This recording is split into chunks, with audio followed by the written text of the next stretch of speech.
LA Times is reporting that retired Los Angeles Lakers basketball star Kobe Bryant has been killed in a helicopter crash. Everybody's pretty emotional about the tragedy with Kobe, and all of us know what a great player he was, but he went beyond great playing. He was a competitor. I continue to be devastated over the loss of my friend, my little brother, Kobe Bryant, and my beautiful niece, Gigi. In life, as a parent, Kobe left nothing in the tank. He left it all on the floor.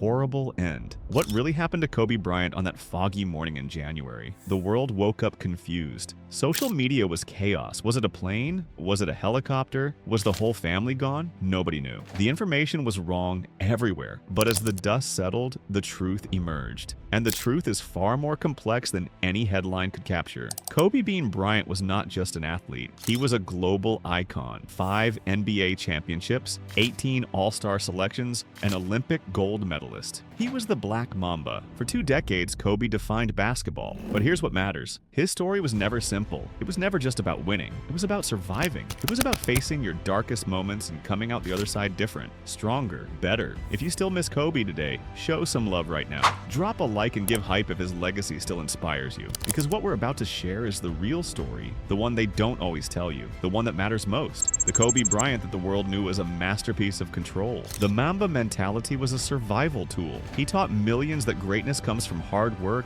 and focus on the journey, not the destination. But the cruelest part of Kobe's story is that all his control, all his precision, could not protect him from one thing: fog. January 26th, 2020, a Sunday morning. The weather was thick and gray. A marine layer had settled over the city. Cool air from the ocean traps underneath warm air, creating low clouds. Dense fog, poor visibility. The cloud ceiling was at 1,100 feet. Visibility was maybe 2 miles. But there was a youth basketball tournament to get to that day. The Mamba Sports Academy had an important game scheduled in Camarillo. Gianna, Kobe's 13-year-old daughter, was playing in the tournament. She was talented, really talented. Kobe would brag about her constantly. When people asked if he wanted a son to carry on his legacy, he said no. Gianna was better than he was at her age. He was proud to be a girl dad. So on that morning, 9 people boarded a Sikorsky S-76B helicopter. The registration was N72EX. This aircraft had a strong safety record. It was well maintained. Kobe was there with Gianna. Also on board was John Altobelli, a baseball coach, his wife Carrie, and their daughter Alyssa, who played basketball with Gianna. Sarah Chester was there with her daughter Peyton, also 13 and Gianna's teammate. Christina Mauser was an assistant coach. The pilot was Ara Zobayan, 50 years old and experienced. They took off from John Wayne Airport at 9:06 in the morning. The destination was Camarillo Airport. The flight time was supposed to be about 30 minutes. They never arrived. What happened in those 30 minutes changed everything forever. And it was not mechanical failure. It was not sabotage. It was something far simpler and far more tragic. It was a decision. It was a moment. It was a pilot losing the ability to tell up from down. The helicopter climbed out from Orange County and headed north toward Calabasas. As it approached the terrain, the cloud layer thickened. The pilot, Ara Zobayan, radioed air traffic control. He said he was climbing to 4,000 feet to get above the clouds. That was the plan. Get above the weather, break through into clear sky. But something went wrong. The pilot entered the clouds. And when you enter a cloud in a helicopter, you lose the horizon. You can't see outside anymore. Everything is gray. The sky looks like the ground. The ground looks like the sky. Your instruments tell you one thing, but your body feels something else. This is called spatial disorientation. It's a trap. It's one of the most dangerous things that can happen to a pilot. Inside the inner ear is the vestibular system. It's what helps you balance. When you can see the ground and horizon, it works properly. It knows which way is up. But when you enter clouds and can't see outside, this system becomes your primary information source, and it can lie. The somatographic illusion happens when the helicopter banks and accelerates, creating G-forces that feel like climbing. The pilot's brain thinks it's ascending, but the helicopter is actually tilting left and descending rapidly. This is what happened to Ara Zobayan. Flight data recorders showed that while he believed he was climbing, the helicopter was actually tilting left and falling from the sky. At 9:45 in the morning, the Sikorsky S-76B slammed into a hillside in Calabasas at 184 miles per hour. The descent rate was more than 4,000 feet per minute. The impact was immediate. The impact was fatal. All 9 people died instantly. The National Transportation Safety Board investigated every detail. They examined the wreckage. They checked the engines. They looked at the fuel. They tested the rotors. Their conclusion was definitive. definitive. There was no mechanical failure. The engines were running at high power, the rotors were spinning fast, the aircraft was fully functional until the moment it hit the ground. This was not a problem with the helicopter. This was a problem with the decision to fly into weather conditions that exceeded the pilot's training. In the days and weeks after, the internet filled with conspiracy theories. None of it was true. The NTSB tested everything. They found no explosives or sabotage, no evidence but tragic human error by a pilot who felt pressure and pushed the envelope into a cloud he could not escape. But the crash was not the only tragedy. What came after was a different kind of tragedy. It was a tragedy of human decency. In the hours after the crash, law enforcement responded to the scene. The debris was spread across the hillside. The scene was a place of devastation. Under normal protocols, photography is strictly limited. Only investigators take pictures, only for evidence, only for the investigation. But something different happened on that hillside. Several deputies from the Los Angeles County Sheriff's Department took photographs on their personal cell phones. These were not official photographs. These were unauthorized. And these photographs showed the remains of the victims. Graphic photographs, close-up photographs, photographs that were identifiable. The deputies did not upload these to an evidence locker. They shared them via text message. They shared them via airdrop. They showed them to friends. They treated them like souvenirs, like macabre currency. The most notorious incident happened at a bar. A deputy named Joey Cruz went to the Baja California Bar and Grill in Norwalk. He showed the photographs to a bartender. He was trying to impress him. The bartender was visibly disturbed by what he saw. He described the images as showing mangled remains. A patron overheard the conversation, a citizen, a whistleblower. This person was deeply unsettled. They filed a complaint with the sheriff's department. Without this one person's courage, the dissemination might have continued unchecked. Firefighters also shared similar images. At a cocktail hour, at an awards gala, they treated visual evidence of tragedy like party gossip, like entertainment. It was grotesque conduct. That is the official term used in court documents. Grotesque conduct. When Vanessa Bryant learned about the photographs, she was devastated. She learned about it from a Los Angeles Times report. The newspaper exposed what the sheriff's department had tried to keep quiet. Vanessa testified at trial. She said she lives in constant terror. "I live in fear every day of being on social media and these popping up," she told the jury. "I live in fear of my daughters being on social media and these popping up." She filed a lawsuit. Chris Chester, who lost his wife Sarah and daughter Peyton, filed a lawsuit too. Their case was simple. The county violated their constitutional rights. They invaded privacy. They engaged in negligence. They inflicted emotional distress. The county's defense was that the photographs were never posted publicly. The photographs were deleted. That proved there was no harm. But Vanessa's legal team argued that deletion was a cover-up. Once digital images exist, they can never be fully erased. The damage is done. In August 2022, the jury made their decision. They found the county liable. Vanessa Bryant was awarded $16 million.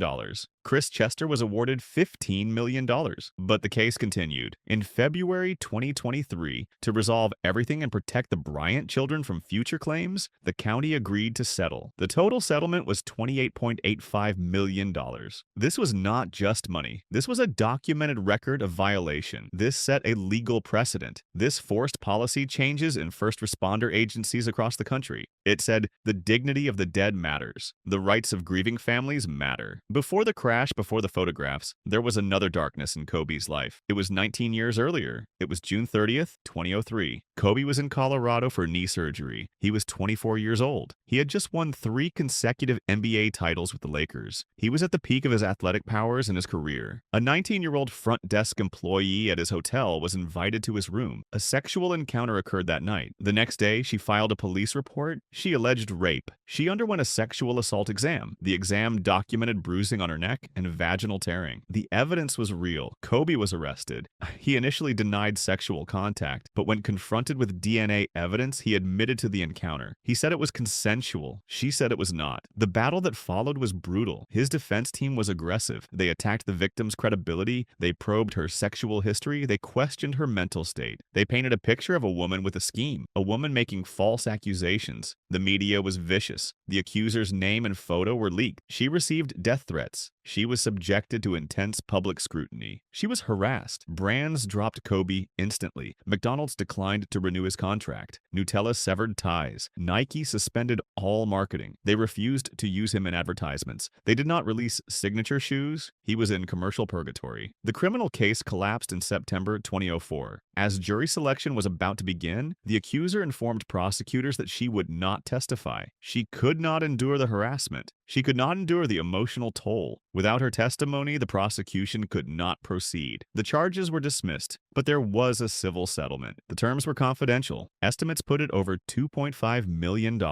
And there was an apology statement. It is one of the most carefully crafted statements in legal history. It allowed Kobe to admit fault without admitting to a crime. He said, "After months of reviewing discovery, listening to her attorney, and even her testimony in person, I now understand how she feels that she did not consent to this encounter. I issue this statement today fully aware that while one part of this case ends today, another remains." He validated her reality while maintaining his own. This statement changed everything. It allowed him to pivot from accused rapist to flawed man. It paved the way for his rehabilitation. It was the beginning of his redemption. In the years after, Kobe transformed himself through reflection and growth. He studied. He reflected deeply. He spoke publicly about his mistakes and what he learned. He supported women's sports. He became an advocate for change. He won an Academy Award for an animated short film about the Mamba mentality in basketball. He showed his daughters that great people make mistakes and great people learn from them and become better. But even after the crash, the fighting continued. In December 2020, Sophia Lane filed a lawsuit claiming she worked as a nanny for 18 years without pay, and Kobe promised to support her for life. She sought millions in back pay and property. Vanessa Bryant accused her mother of extortion. She said Sophia was never an employee, just a grandmother who lived rent-free and received a monthly allowance. By August 2021, the case ended quietly with a confidential settlement. This highlighted how immense wealth places pressure on families even in grief. The final chapter of Kobe's story is about transformation. After the crash, ESPN anchor L.A. Duncan shared a story that went viral. She recounted meeting Kobe backstage at an event. He spoke glowingly of his daughters. When asked if he wanted a son, he said Gianna was a beast. She was better than he was at her age. He was a girl dad. He was proud of that. Those words became a movement. The hashtag #WahaGirlDad went viral. It reframed who Kobe was. He was no longer just the scowling competitor. He was the tender father championing women's sports. The fact that he died accompanying his daughter to a game cemented this image. It became his final legacy. But even the Mamba brand faced significant challenges after his death. In April 2021, Kobe's long-standing contract with Nike expired. Vanessa Bryant initially declined to renew it. She was frustrated with Nike's strategy. The products were too limited in availability. Genuine fans could not get them. By March 2022, the partnership was successfully renewed with new provisions. There was a Mamba Cheetah line created to honor Gianna. There was a commitment to wider accessibility. Youth players could actually get Kobe products. So what really happened to Kobe Bryant? The answer is not simple. It is complex and multifaceted. Physically, he was a victim of fog and spatial disorientation, a pilot's error that led to catastrophic impact on a hillside. Legally, he was the subject of multiple battles that set legal precedents nationwide, that exposed the darker instincts of institutions that are supposed to protect the dignity of victims and their families. Historically, he was a man who navigated the perilous journey from accused felon in 2003 to revered cultural icon in 2020. His story proves something important about being human. A person can be a hero and a villain, a father and a litigant, a competitor and a learner. A person can make terrible mistakes and still grow, still change, still inspire millions around the world. The lawsuits over his photographs and his estate ensure that while the man is gone, the fight for his dignity continues. The fight for his narrative continues into the future. Kobe Bryant was not perfect. He was human. He was complex. He was flawed in many ways, but he was also resilient. He was willing to face his mistakes directly. He was determined to be better. That is his real legacy. Not the statistics or championships or highlight reels. It is the fact that he showed the world that greatness is not about being perfect. Greatness is about getting knocked down and getting back up. It is about surviving your own mistakes and protecting your name. It is about leaving behind something that outlives all the noise.